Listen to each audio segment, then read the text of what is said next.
দেশে চলমান পরিস্থিতিতে বেনাপোল সহ দেশব্যাপী সীমান্ত অতিক্রম রোধে সর্বোচ্চ সতর্কতা ও নিরাপত্তা জোরদার করা হয়েছে। সীমান্ত থেকে ভয়েস অব ক্যালকাটার প্রতিনিধি জানান, দেশব্যাপী সহিংসতা ও প্রধানমন্ত্রী শেখ হাসিনার পদত্যাগ করে দেশ ত্যাগ করার পর মঙ্গলবার সকাল থেকে বেনাপোল সহ দেশব্যাপী সীমান্ত এলাকায় নিরাপত্তা ব্যবস্থা জোরদার করেছে বিজিবি। অবৈধ অনুপ্রবেশ রক্ষায় নজরদারি বৃদ্ধি করা হয়েছে বলে জানান যশোর ৪৯ বিজিবি ব্যাটালিয়নের জনসংযোগ কর্মকর্তা শরীফুল ইসলাম। তিনি জানান, দেশের চলমান পরিস্থিতিতে সীমান্ত দিয়ে অতিক্রমকারীদের রুখতে ঢাকা সদর দপ্তর থেকে দিক নির্দেশনা দেওয়া হয়েছে।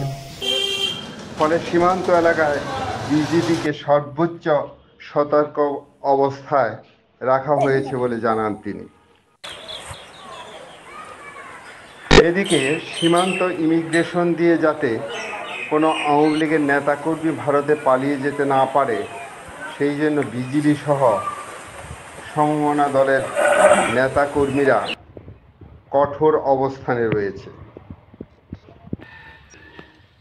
নিশ্চিহ্ন নেতাকর্মীদের ভারতে প্রবেশে বাধা দিচ্ছেন বলে জানিয়েছে বন্দর সংশ্লিষ্টরা।